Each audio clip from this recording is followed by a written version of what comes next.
This is Optimal Relationships Daily, episode 1471, Cinderella and Her Ugly Sisters, How to Put Imposter Syndrome in Her Place, by Emma Scheib of SimpleSlowLovely.com. Hello, everybody, and happy Saturday. I'm Greg Audino, your host and narrator.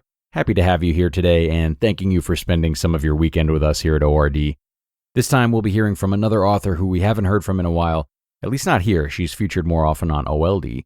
That being Emma Scheib of Simple, Slow, Lovely. We're going to hear her thoughts on imposter syndrome and how to manage it. So without further ado, let's give her work the floor as we optimize your life. Cinderella and Her Ugly Sisters, How to Put Imposter Syndrome in Her Place, by Emma Scheib of SimpleSlowLovely.com. Imposter syndrome has been alive and well in my house this week. Every time I sat down to write, to do something creative, a little voice piped up.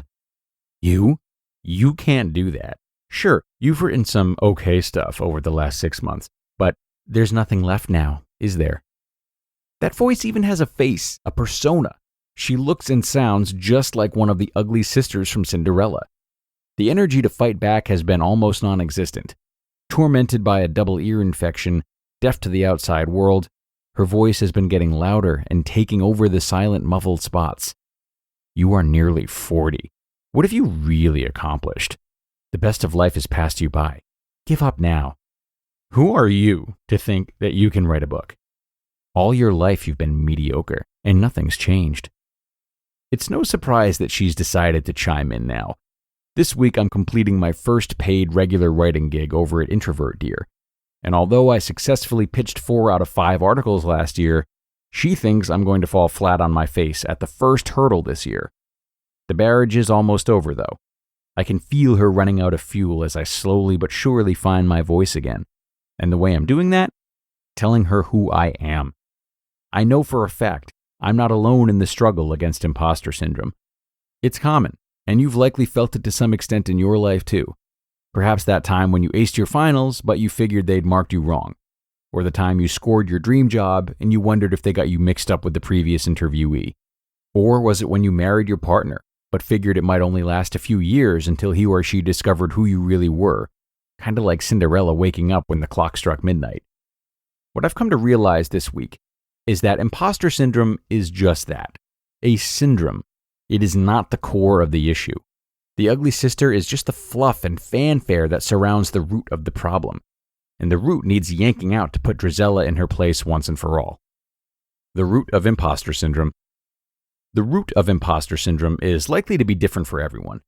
But for me, it stems from a deep, dark, and very strong root. Who am I? For me, it's about belonging and lineage. As someone who was adopted at birth, I've not known my lineage. I don't have a line of people who have gone before me to show me who I am. Or perhaps more importantly, who I could be. There is no family history to draw on, to compare with, to draw strength from. Whilst for some people a clean slate might be appealing, for whatever reason, I feel like this blank slate is why I've floundered somewhat for the past few decades. Without giving Drizella full credit, the truth of the matter is that I have tried on many hats so far, and I don't know that I'm finished yet. And while I do believe that I can do anything, this is my year to settle. Somewhat. Last year, my word of the year was create, and I did that. 20,000 plus words and counting. This year, my word for the year is focus. This year, my youngest daughter starts school, and every week she's getting more and more independent. I finally feel as though I can focus now on who I am and what I have to offer the world. And part of that is figuring out who this me is. Knowing yourself is one of the best survival tools for life's trials, and it's a never-ending process as we grow and change constantly. I might come to know myself this year, but next year I'll probably need to get to know myself all over again. The other day, I sat down to write a few sentences about what I already knew. It was such a useful exercise, and I highly recommend everyone do something similar once a year. For me, this exercise is my answer to imposter syndrome. So, who am I? Someone who believes more and more in the magic of God and everything God is, which is everything. An introvert who needs a certain amount of alone time to function as a mother, wife, and friend. A reformed perfectionist, someone who is quietly enjoying and embracing the mediocre in life.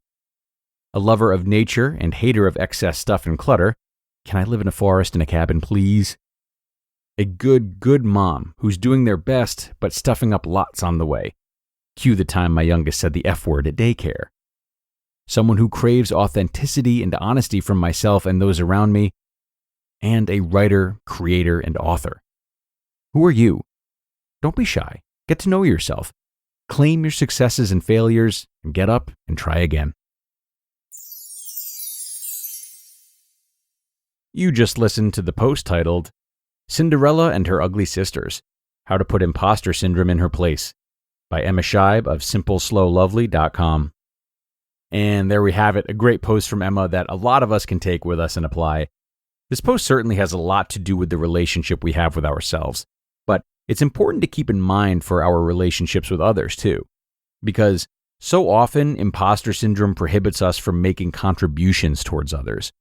When we second guess our abilities to, educate others, guide others, support others, and really show any and all different types of love to others, we ultimately withhold ourselves and we withhold our ability to connect fully. So it's critical to remember that even though we don't necessarily have the expertise that we might envision ourselves having or that we think we see others having, it doesn't mean that we can't offer gifts to others and help them in some way. Or again, just go towards having better relationships with them. What you can currently offer will always be helpful or enough to someone, even if it's not the masses. So, some things to keep in mind as you reflect on your abilities and how you'd like to integrate them into your relationships. It's time to wrap up though, everyone. So, I thank you for listening today and staying until the end.